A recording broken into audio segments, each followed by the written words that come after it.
Pardon the interruption, but I'm Mike Wilbon. Tony, a bear wandered onto someone's porch in West Virginia and rang the doorbell. Tony Kornheiser, a bear. Was it your boy Jay Cutler? Huh? That would be an ex-bear. I'd be more comfortable with a current bear. Oh, a bear that we wouldn't think would be right. It wouldn't be Mitch Trubisky looking for a home back with the Bears. It wouldn't be that, right? No. A bear, a current bear. He could have a number 1 on his jersey. He could have that. Justin Fields, right? He's a bear. Yeah. He wears number 1. Welcome to PTI, boys and girls. In today's episode, the Nuggets beat the Suns, the Warriors face elimination, and Carlos Correa gets booed at home.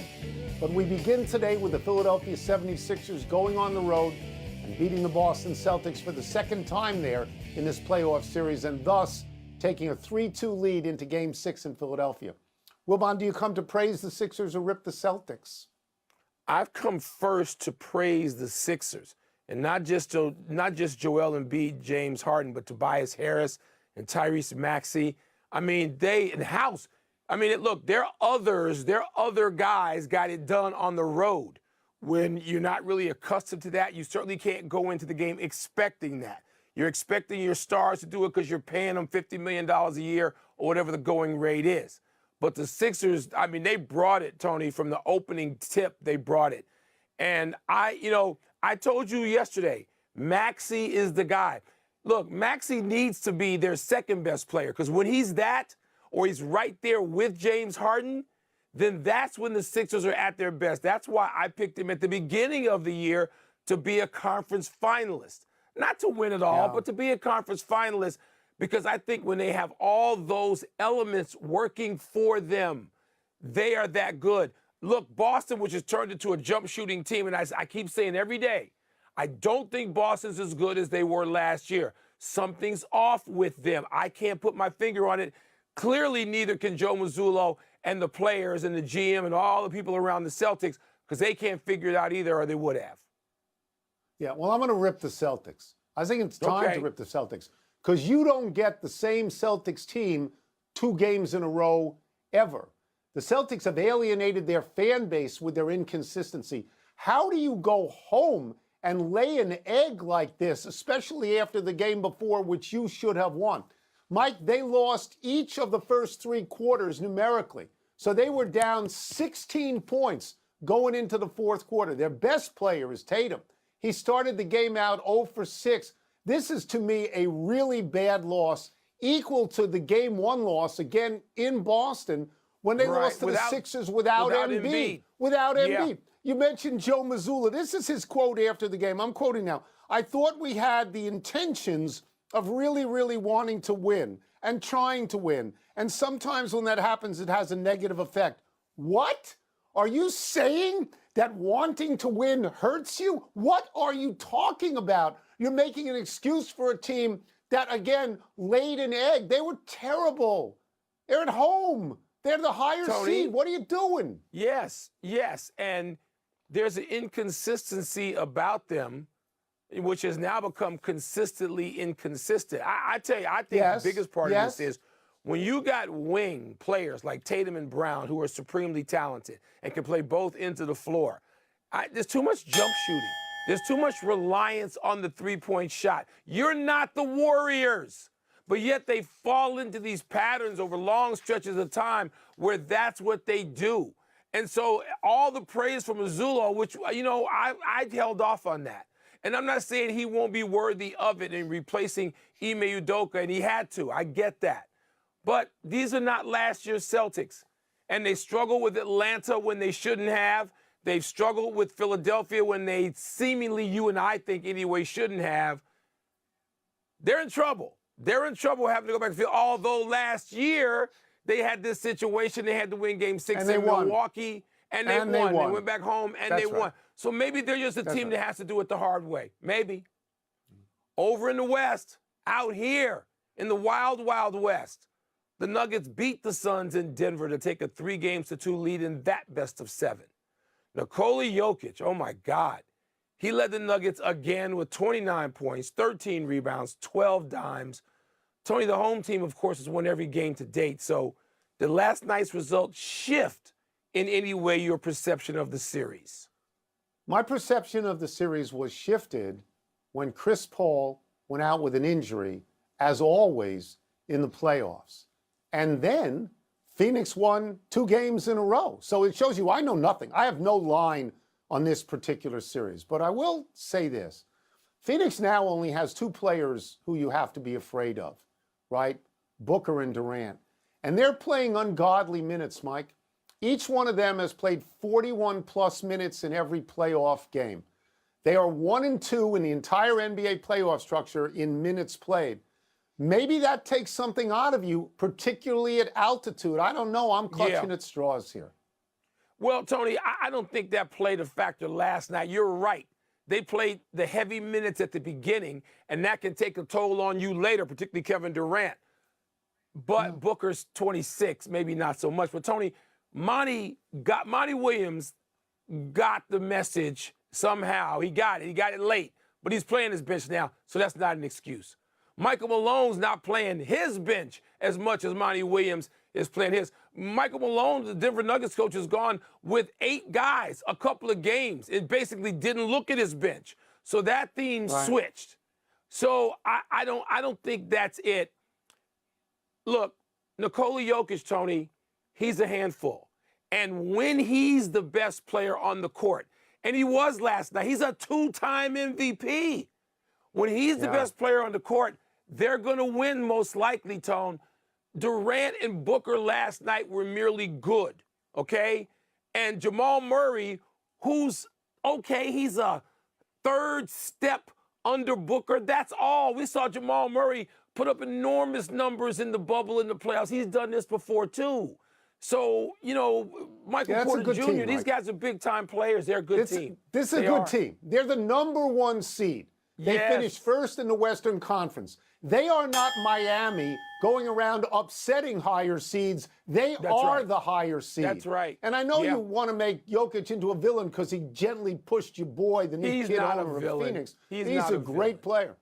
We move on. Hey, the Warriors and Lakers. By the way, Kevin Durant got the right technical last night for shoving Jokic's big out of the way. And somebody who doesn't play should have come off the bench and laid Joker out. You come in my huddle, I lay you out. I know the bad boy Pistons would have done that. The Celtics would have done that in the old days, huh? Why are we going The Lakers in the old days, lay him out. Let's because I got stuff to say about that series. Yeah. You got you and the kid I got owner. stuff to say. You besties. The Warriors and Lakers play Game 5 tonight in San Francisco. The Warriors are down 3-1 in the series, and they need to win 3 in a row or fold their tent. Wilbon, you stay up to watch these games. On a scale of 1 to 10, what is your confidence level that the Warriors will win tonight? A 6. No more than that. Yeah. Because the Warriors did something, Tony, that the longer we go away from that game the other night that they lost, and I know it was Game 5 in LA. I get that. But the Warriors did stupid stuff. The Warriors did stuff that doesn't make any sense. The Warriors weren't even the Warriors. They looked like somebody else's team, not the championship Warriors, the brilliant Warriors we know them to be. They didn't look like that. I mean, I don't even know what they were doing. Like I said yesterday, I'm repeating myself from yesterday to a point. I mean, Steve Kerr, who's a brilliant man and brilliant coach, he just is. Don't tell me that any defense allows continual switching that puts Steph Curry on LeBron James. I don't want to hear that. And Lonnie Walker lit him up too. They got to do other stuff. They got to be smarter, tougher, more resourceful, better shooters. The Warriors, or they going to get beat at home tonight and be done. Yeah. So I've seen them come back from 3-1. And I saw them win 2 road games in Sacramento when they were the worst road team in the playoffs, which they still are. And this is a home game. Still, my confidence level is only 5.5 because I think they're relatively equal teams. The next phase here. Because if they were to lose this game or any of the next 2, if the series continues, and they're out, I wonder if the larger question isn't, is this the end of their run? Is this something we will look back on last year's victory and look back and say that was the end? I mean, is it sustainable? Because I don't think, and I think you agree with me, I'm not certain at all that Draymond Green will be back next year. When you look at Curry and Thompson, as great as they are, they're getting older. That team shot 6 for 17 in the fourth quarter the other night. We may look back on that, and we may say that was the sign. And last year, the surprising win was sort of the icing on the cake. That was their fourth. And now it's a year later, and maybe the cake is stale. You know what I'm saying? Let's take a break. Last dance. Coming Tony, up. It may be that. Carlos Correa gets booed by the home fans. What is the word for that? And what will the Oilers be facing if they lose again tonight? Yeah, so you would send somebody out of the huddle to knock Joker down. Yes. To knock him out. Get you out would do my that. huddle. For Gab and vocab, what's first? It's blank that Twins fans booed Carlos Correa last night. My word is uncharacteristic. I don't think of Minnesotans in the same way that I think of Philadelphians. These people don't even boo Kirk Cousins. I thought they were happy when Carlos Correa came back to the Twins. But you know what, Mike? Maybe there's some sort of lingering resentment there because Correa tried to leave twice. I mean, he tried to leave for the Giants, and he tried to leave for the Mets, and the only reason he didn't was because upon medical examination, they found enough metal plates in his ankle to build a bridge. So then the Twins were there with open arms, and I thought it was like a feel-good story. You know, big star stays in a small market. But Mikey's batting 185. Last night he was 0 for 5, and he left 6 runners on base. And Correa himself said, this is a quote, "I'd boo myself, too, with the kind of money I'm making, and I'm playing like this." Yeah. Justifiable is the word. Because he tried to lead. You know, it's interesting, you big market people. Oh, I got turned down by big markets, and let's paint this the way it should be painted. Forced to stay. Forced back. He didn't stay on his own. He didn't stay voluntarily. He was forced. So we're supposed to just be thrilled that you are forced to be here in this little old market that you don't like well enough, where they made you one of the highly paid, appreciated players in this game. Right. That's all he was for. Justifiable. Minnesota fans don't boo for no reason. But he could have gone somewhere else. They don't. He could have gone somewhere else. He didn't have to stay in Minnesota. He could have gone somewhere else. Then take you and your 175 and Jokic and go to somebody else's huddle. Get out. 185. 185, Get out. By the way. Go. Next. The Oilers would be blank if they lost tonight. Okay, so they're playing Vegas. I'm going to use a Vegas term, you know, for my word, and that would be very close to busted. If they lose this game, it's just not going to work at all. They're down 3-1 at that point. They're going to Vegas. They're repeating recent history, you know, where they don't make the finals anymore. Mike, they got the 2 highest scorers in the league in McDavid and Draisaitl. I'm picking them to win because they don't lose 2 in a row. They haven't lost 2 in a row since February, I believe. You beat them, they beat you back, and they score a lot of goals at that point. The only reluctance I have is that it's Vegas, and you know what they say about Vegas. If the game was 22, I'd be a millionaire. Tony. That's funny, kids. They'd be brinked, as in on the brink of, brinked of elimination. I mean, that's what we're talking about here. And yes, they're great to watch, and you want to see them, and maybe the formula, you would think the formula works because like in the NBA, though not as dramatically, scoring in the NHL was up this season. And so you would think, okay, there are going to be times where we can outscore the opponent, and we don't have to be defensive aces.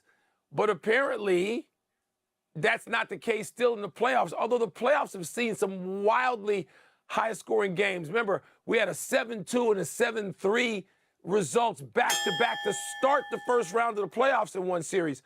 So brinked, and I root for them. I wanted them in Toronto, and I'm not going to get any of the teams I want. If the game was called 22, I'd be a millionaire. It's not my line, but it's funny. You're not a gambler. Whose line is it? That's the final word. It's some other guy's line, not my line. Let's take one birthday, Jim Calhoun. Calhoun is out of coaching now after a few years at D3 St. Joseph's in West Hartford. The Calhoun's great run obviously came at UConn. We won 3 national championships and put together the team that Kevin Ollie won with. Calhoun's record at UConn was 629 and 245. That is a tremendous winning percentage. of 720. And this is when the Big East was good. Calhoun spent his whole basketball career in New England, playing at American International and coaching at Northeastern in Connecticut. Some of the great players Calhoun coached include Ray Allen, Kemba Walker, Andre Drummond, Clifford Robinson, Emeka Okafor, Caron Butler, and Rip Hamilton. You know, Tony, people were often put off by his personality, by Calhoun's personality. I mean, I was around him a lot over a lot of years, and I found him enjoyable. I really did. I found him fascinating to listen to. He obviously is a very bright man and a great coach, and I sort of didn't understand that. I'd love to listen to Calhoun all the time now. Happy anniversary, Sleepy Floyd. On this day 36 years ago, with his Warriors down 14, heading into the fourth quarter and on the brink of playoff elimination, Floyd dropped 29 points in the final 12 minutes to lead Golden State to an improbable victory over the eventual NBA champion Los Angeles Lakers. The former Georgetown star made 12 consecutive shots. He wound up with 51 points. Floyd's number of 29 points in a quarter still stands as a playoff record, as does his 39 points in a half. You may also remember Floyd from the Georgetown team that lost to North Carolina in the 1982 NCAA title game when Fred Brown mistakenly threw a pass to James Worthy. Yeah, Eric Sleepy Floyd, Patrick Ewing, Michael Jordan, Sam Perkins, James Worthy. I mean, wow. You know, and there were, let's see, how many one and dones? None. Patrick Ewing, 4 years. Jordan, when told by his coach and his parents, 3 years, you're done, you're going to leave, he cried. He cried in Dean Smith's office. And by the way, Dean Smith and John Thompson, can you have more star power than that? Mike, I think that's one of the 5 or 10 greatest NCAA final games. Because of who was on the floor and because of the way it ended. That was great. And who was on the bench. And so was the one against Villanova. That's even higher up on the list. Happy trails to $1 million for Bob Huggins. The 69-year-old Hall of Fame coach will remain at his alma mater, West Virginia, and he has agreed to a $1 million salary cut this year to $3.2 million, a 3-game suspension and sensitivity training. Huggins went on a radio show the other day and twice used an anti-gay slur without prompting or hesitation. Huggins later fully apologized for his remarks, saying he was ashamed, embarrassed, and heartbroken, and he would accept whatever consequences there were. Huggins reportedly met with the university president yesterday and expressed contrition. Huggins has more D1 wins than any active coach, 863. But Mike, 3 games is nothing. It's nothing. Yeah, Tony, I'm sorry. People will get mad at me who are affiliated with University of West Virginia. Too bad. It seemed cheesy. It's just, I was expecting cheesy, and we got cheesy. That's what I think of the punishment. And I know $1 million that alone is not. But the tone of it and the 3 games, inadequate. See, I mean, we talked about this yesterday. I didn't necessarily think that West Virginia would want to get rid of him. He's a great coach, and it's his school. He's part of West Virginia. But I really thought there'd be a significant suspension. It could go a full season for me. 3 games that's almost a slap at this thing. Yeah, that's really not good enough. The money is one thing, the sensitivity training, and I think he's going to be good on those issues. But 3 games, boy, I thought it'd be more. We're running out of show. Let's go to the big finish. Tiger, let's do it. Not listed in the field for next week's PGA Championship. Your thoughts? Neither are Jack and Gary Player. I mean, really? We're going to do this every week? The NFL will have 3 games in London and 2 in Germany. Is that a big deal to you? It's not a big deal for me, but I understand that all the games sell out all the time, and the NFL is trying to expand its brand globally. I think it's a hard call because football's only played here, but that's what they're trying to do. J.J. Redick has reportedly interviewed for the Raptors head coaching job. Does that make sense to you? Tony, J.J. Redick, when you just listen to him, he's got a brilliant basketball mind, and he's a great communicator. I just love J.J. Redick. The only box he doesn't check for me is the disdain he has, the sneer at the history of the game and some of the people who played it before him. That's not a good look for somebody as brilliant as J.J. Redick is about basketball. Will the Heat close out the Knicks tonight? That's in New York. I don't think so, but they'll win the series. Last one, will the Panthers eliminate your Leafs tonight? I'm going to go with the Leafs and their substitute goaltender, a rookie who I think is 6-0-1, but he hadn't played in the postseason. I'm going to go with the Leafs one more time, Tony, once more. We are out of time. We will try and do better than next. Kornheiser. You know, he came on in relief in the last game. That's still, he didn't start. He started for the first time. I'm Mike Wilbon, same time tomorrow, Knuckleheads. You can get us on the podcast or the ESPN app or Apple Podcasts. And now, here's sports.